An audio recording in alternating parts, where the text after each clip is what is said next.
नमस्कारम। आप देखना शुरू कर चुके हैं online classes for class 11 physics. इस वीडियो में हम बात करेंगे एरर्स इन मेजरमेंट। तो बात आती है मेजरमेंट पे। तो मेजरमेंट क्या है, इसकी बात हमने पहले कर चुके हैं वैसे। तो मेजरमेंट बेसिकली ये है कंपैरिजन, वो भी किसके साथ, किसी स्टैंडर्ड यूनिट के साथ। कोई हमारे पास स्टैंडर्ड यूनिट है, उस यूनिट को लेंगे, उससे जिस भी चीज़ को हमें मेजर करना है उस स्टैंडर्ड यूनिट से उसको कंपेयर करेंगे तो हमें पता चलेगा कि इतने टाइम्स आ गया। तो जितने भी टाइम्स आएगा उसको हम लिख सकते हैं। तो that is coming P equal to n times u. तो जो भी यूनिट है हमारे पास है, जो भी स्टैंडर्ड यूनिट है, उस यूनिट के टाइम कितने टाइम्स वो वहाँ पर कंपेयर करने के बाद हमें आ रहा है, that will give us the value of that physical parameter with that unit. So that is coming P equal to n times u. ये तो रही भाई प्रोसेस मेजरमेंट की। जब इतना तामझाम करेंगे, उससे कोई यूनिट होगा उससे मेजर करेंगे, कंपेरिजन में करेंगे, तो हमें पता है कि इस प्रोसेस में कुछ ना कुछ अनसर्टेनिटी तो है ही, क्योंकि कोई भी चीज़ परफेक्ट तो है नहीं। तो कुछ अनसर्टेनिटी है, तो वही अनसर्टेनिटी क्या है उस इस प्रोसेस में, उसी को हम बोलते हैं error. So it means no measurement is perfect as the error involve in the process can not be removed completely. तो कोई भी मेजरमेंट जो है परफेक्ट नहीं है। इस प्रोसेस में जो थोड़ा बहुत अनसर्टेनिटी है, कुछ गलती हो रही है, उसको हम क्या बोलते हैं, एरर बोलते हैं। और इसको हम हटा भी नहीं सकते हैं परफेक्टली, इसको ज़रूर कम कर सकते हैं। अब देखते हैं उसके क्या रास्ते हैं। तो उससे पहले हमें समझना पड़ेगा कि एरर क्या है। तो एरर का मतलब हमें पता तो चल गया कि जो एक्चुअल वैल्यू या ट्रू वैल्यू उसकी होनी चाहिए उतनी नहीं आ पा रही है। उस ट्रू वैल्यू से हम जब उसको मेजर कर रहे हैं तो उससे कम आ रहा है या कभी उससे ज़्यादा आ जा रहा है। तो वही जो डिफरेंस है that will give us the error. तो एरर को हम क्लासीफाई कर सकते हैं कि भाई ये सिस्टमेटिक है या रैंडम है। सिस्टमेटिक का मतलब जो वन डायरेक्शनल है, या तो पॉजिटिव टाइप का ही आ रहा है या नेगेटिव टाइप का ही है वो एरर। तो ये आप समझते हैं कि पॉजिटिव, नेगेटिव या वन डायरेक्शनल या डायरेक्शनल क्या है। तो सबसे पहली प्रॉब्लम है जो हमारी एरर है वो इंस्ट्रूमेंटल एरर। मतलब हमें किसी कहीं पर भी हम अगर मेजरमेंट कर रहे हैं तो कोई ना कोई वो इंस्ट्रूमेंट की हेल्प से वो करेंगे ना। तो उस इंस्ट्रूमेंट से अगर उसको मेजर कर रहे हैं और वो इंस्ट्रूमेंट में ही गड़बड़ है, बाय डिफ़ॉल्ट गड़बड़ है, जब इंस्ट्रूमेंट बना है उसी टाइम गड़बड़ है, या उसको कैलिब्रेट करने में कुछ गड़बड़ है, या उसको जब वो चल रहा है उस प्रोसेस में कुछ गड़बड़ है, तो वो एक्चुअल वैल्यू नहीं दे पा रहा है। तो एक तो वो एरर है, ठीक है। तो दूसरी एरर हो सकती है कि हमारे पास इम्परफेक्शन इन एक्सपेरिमेंटल टेक्निक और प्रोसीजर। जो बंदा उसको हैंडल कर रहा है उस इंस्ट्रूमेंट को, या जिस जगह पर उसको प्रॉपरली यूज़ करना है वहाँ पर यूज़ नहीं कर पा रहा है, तो इसका मतलब तब भी कुछ वो एरर आनी है ना। तो अगर हमें कहीं पर डेप्थ मेजर करनी है और हम डेप्थ मेजर करने में उसको परफेक्टली वर्टिकल नहीं कर पा रहे हैं ना कुछ उसका कुछ एंगल बन जा रहा है वर्टिकल से, इसका मतलब वो परफेक्ट नहीं है, वो टेक्निक प्रॉपर है नहीं, और वो मालूम भी नहीं चल पा रहा है कि वो परफेक्टली वर्टिकल है या नहीं है। तो इसका मतलब एक ये टाइप की वो एरर हो सकती है। तो इंस्ट्रूमेंट है, एक तो उसी में प्रॉब्लम है। दूसरा, इंस्ट्रूमेंट को सही तरीके से यूज़ करने में, सही जगह पर उसको यूज़ करने में प्रॉब्लम है। उसके बाद जो तीसरा बंदा है जो उस एक्सपेरिमेंट को कर रहा है, उसमें भी कुछ बाय डिफ़ॉल्ट कुछ गड़बड़ है, वो है ही है, वो होगा ही होगा, क्योंकि ह्यूमन है तो कुछ ना कुछ उसकी एरर तो होगी है ना। ह्यूमन एरर का मतलब उसको उसकी रीडिंग लेने में कुछ गड़बड़ है, उसको हम सही से देख नहीं पा रहा है, तो दैट इज़ पर्सनल एरर। तो देयर आर इंस्ट्रूमेंटल एरर। दूसरी हो सकता है कि इम्परफेक्शन इन एक्सपेरिमेंटल टेक्निक और प्रोसीजरल एरर हो सकती है। Then third one is the personal error, जो उसको उसकी रीडिंग वीडिंग लेने में, या किसी का थोड़ा सा टिल्ट हो जाता है या पैरालैक्स हो जाएगा, उसकी रीडिंग में प्रॉपरली वर्टिकली चेक नहीं कर पा रहा है। तो ये तीन टाइप की एरर इसके अंदर आएंगी जो कि सिस्टमेटिक हैं। अब जैसे कि हम बोले हैं कि जीरो, जो भी वो इंस्ट्रूमेंट है उसमें जीरो एरर है। जीरो एरर का मतलब जीरो जब मार्क करते हैं तो जीरो थोड़ा राइट को शिफ्ट हो गया या जीरो थोड़ा लेफ्ट को शिफ्ट हो गया, वो पूरे एक्सपेरिमेंट के ड्यूरेशन में वहीं पे है। तो इसका मतलब वो एरर हमेशा क्या आएगी, या तो पॉजिटिव है तो पॉजिटिव आएगी, नेगेटिव है तो नेगेटिव।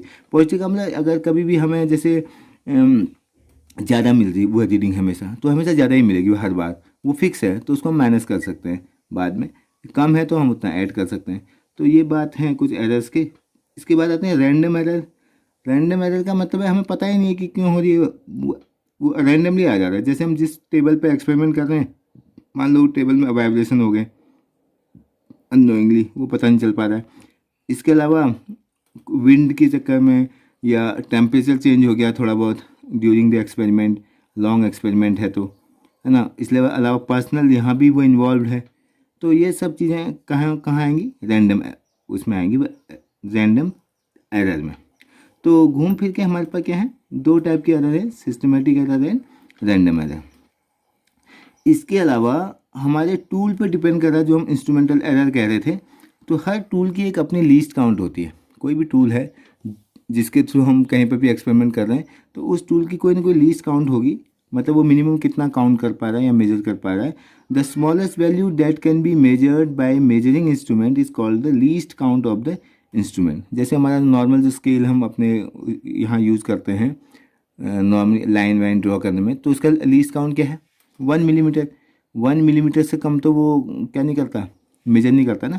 तो उसकी लीस्ट काउंट क्या है, 1 मिलीमीटर। अगर कोई और स्केल है हमारे पास, मेजरिंग स्केल, मान लो उसका 1 सेंटीमीटर है, थोड़ी देर के लिए 1 सेंटीमीटर है, तो एक का हमने बोल दिया 1 मिलीमीटर है, एक का हमने 1 सेंटीमीटर बोल दिया। तो इसका मतलब क्या है, लीस्ट काउंट जितनी ज़्यादा होगी ना, जैसे 1 सेंटीमीटर की लीस्ट काउंट है, तो इसका मतलब प्रिसीजन क्या है, कम है। अब ये दो चीज़ें हमारे पास कि जब भी least count is inversely proportional to precision, precision का मतलब कितना प्रिसाइजली हम वैल्यू हम फाइंड कर पा रहे हैं, है ना। तो उसकी हम बात करेंगे। इसका मतलब एरर के बाद हमारे पास दो टर्म और आ रहे हैं, एक्यूरेसी एंड प्रिसीजन। कि हाँ भाई, हमने जो रीडिंग ली है वो स्टैंडर्ड वैल्यू या ट्रू वैल्यू के कितने एक्यूरेट है, उसके कितने नज़दीक है। दूसरा, वो जो वैल्यू हमने निकाला वो कितना प्रिसाइज है। तो प्रिसाइज होने के लिए क्या होना चाहिए, प्रिसीजन के लिए हमारे पास क्या है कि कितना उसका रिजोल्यूशन है या कितना उसकी लीस्ट काउंट है। जितनी कम लीस्ट काउंट होगी उतना हाई प्रिसीजन होगा, या जितना लो प्रिसीजन होगा तो उतना हाई लीस्ट काउंट होगा। तो अब ये दो टर्म हमारे पास हैं, एक्यूरेसी एंड प्रिसीजन। इसके बेस पर हम समझेंगे कि क्या बोलते हैं, ये एरर क्या होती है। तो रही बात लीस्ट काउंट एरर, इसका मतलब ऐसा इंस्ट्रूमेंट लोगे जिसकी लीस्ट काउंट ज़्यादा है ना। लीस्ट काउंट ज़्यादा होगी तो ऑब्वियसली क्या होगी, एरर भी ज़्यादा आएगी। क्योंकि लीस्ट काउंट, अगर जैसे मैं कह रहा हूँ कि कहीं पर लीस्ट काउंट 1 सेंटीमीटर, कहीं पर लीस्ट काउंट 0.1 सेंटीमीटर, तो इसका मतलब 0.1 सेंटीमीटर लीस्ट काउंट वाला इंस्ट्रूमेंट है हमारे पास, कोई मेजरिंग इंस्ट्रूमेंट है लेंथ मेजर करने के लिए, तो उसमें गड़बड़ 1 मिलीमीटर तो आनी सॉरी 1 सेंटीमीटर तो आनी है, क्योंकि लीस्ट काउंट ही 1 सेंटीमीटर है, नहीं समझे। और दूसरे में 0.1 है, तो इसमें जो गड़बड़ आएगी रीडिंग मेजर करना 0.1 की आएगी। इसका मतलब इसमें एक स्टेप की गलती होने में भी 1 सेंटीमीटर की हो जा रही मिनिमम गलती, इसमें मिनिमम एरर जो होगी वो 0.1 की होगी। तो इतनी एरर तो हमने कम कर दी, इसके कंपेयर में ये 10 टाइम्स एक्यूरेट है, या कहें ये 10 टाइम ज़्यादा क्या है, इसमें एरर आ रही इस इंस्ट्रूमेंट में। तो ये ए इंस्ट्रूमेंट है और ये बी इंस्ट्रूमेंट है। तो ए इंस्ट्रूमेंट क्या है, इसका मतलब इसकी लीस्ट काउंट हाई है, तो इसका मतलब इसके क्या है, लीस्ट काउंट हाई है तो इसका मतलब लो प्रिसीजन है, इसका प्रिसीजन बहुत कम है, इसकी लीस्ट काउंट एरर क्या होगी, ज़्यादा होगी। तो इसका मतलब ज़्यादा वो निकाल रहा है एरर। तो ये लीस्ट काउंट के टर्म्स में भी हम बोल सकते हैं क्या है, उसकी एरर आ रही। तो इसका मतलब ऐसा इंस्ट्रूमेंट लो जिसकी लीस्ट काउंट कम है, तो हमारी लीस्ट काउंट एरर भी क्या होगी, कम होगी। ठीक है। तो अब आते हैं इसी एरर को समझना है in terms of accuracy and precision. Accuracy means how close the measured value to the true value. ठीक है, अभी समझेंगे कि ट्रू वैल्यू क्या है। Second thing, precision tells about what resolution और लिमिट द क्वालिटी मेजर्ड। तो किसी भी फिजिकल पैरामीटर को कितने रिजोल्यूशन तक, कितने माइन्यूटली या कितने डेसिमल तक हम उसको फाइंड कर पा रहे हैं, that will give us the precision. And कितने नज़दीक हम एक्यूरेट ट्रू वैल्यू के आ रहे हैं, that will give us accuracy. तो इसके लिए एक वो एग्जांपल ले लें कि कोई हमारे पास हमने कोई टूल है, उस टूल की हेल्प से किसी फिजिकल पैरामीटर को मेजर किया और उसकी मान लो उसकी ट्रू वैल्यू 4.125 सेंटीमीटर है। लेंथ की बात कर लेते हैं, मान लो इतने उसकी ट्रू वैल्यू है, स्टैंडर्ड वैल्यू है। ठीक है, हमने पहला इंस्ट्रूमेंट लिया जिसका लीस्ट काउंट 0.1 है, इसकी लीस्ट काउंट जो है 0.1 है। ठीक है, 0.1 सेंटीमीटर है। इतने लीस्ट काउंट वाला इंस्ट्रूमेंट लिया तो हमने उसकी वैल्यू आई 4.0 सेंटीमीटर। ठीक हो गया, कोई प्रॉब्लम नहीं। दूसरा बंदा है, उसने सेकंड इंस्ट्रूमेंट लिया, उसका जो इंस्ट्रूमेंट है उसकी लीस्ट काउंट है 0.01 सेंटीमीटर, इसकी लीस्ट काउंट कम है, तो उसने जब उसको मेजर किया तो उसकी रीडिंग आई इतनी 3.95 सेंटीमीटर। तो इससे हमें कंक्लूजन निकालना है कि कौन हमारा ज़्यादा एक्यूरेट है, कौन प्रिसाइज है। ठीक है, तो एक तो हमें अभी थोड़ी देर पहले हमने पढ़ा था least count is inversely proportional to 1 upon precision. तो जिसका प्रिसीजन कम होगा उसकी लीस्ट काउंट एरर क्या होगी, ज़्यादा होगी। जिसका प्रिसीजन क्या है, कम है, या उसकी लीस्ट काउंट, देखो प्रिसीजन का तो पता ही नहीं, तो प्रिसीजन हम देखते हैं P is inversely proportional 1 upon least count. इसकी लीस्ट काउंट कम है, इसका मतलब ये ज़्यादा क्या है, प्रिसाइज है। इन दोनों में ये पता चल गया। तो इसका मतलब एक चीज़ तो ये वैल्यू जो है, और एक्यूरेसी का पता कैसे चलेगा कि ट्रू वैल्यू के कौन नज़दीक है, ये ज़्यादा नज़दीक है। तो ये वाला क्या है, एक्यूरेट तो है लेकिन प्रिसाइज नहीं है। एक्यूरेट तो है, एक्यूरेसी और प्रिसीजन की बात करेंगे। पहली रीडिंग क्या है, एक्यूरेट तो है लेकिन प्रिसाइज नहीं है। दूसरा केस क्या है, ये क्या है, एक्यूरेट वैल्यू नहीं है, उसके नज़दीक ज़्यादा नहीं है। इन दोनों के कंपेयर में देखें तो ये ज़्यादा एक्यूरेट है लेकिन क्या है, प्रिसाइज है। थर्ड इंस्ट्रूमेंट है हमारे पास, वो भी 0.1 वाला। यही इंस्ट्रूमेंट है, कोई दूसरा बंदा यूज़ कर रहा है, उसने उसकी रीडिंग ले आया 4 पॉइंट, मान लो उसकी रीडिंग आ गई 4.02 और डिस्काउंट ठीक है।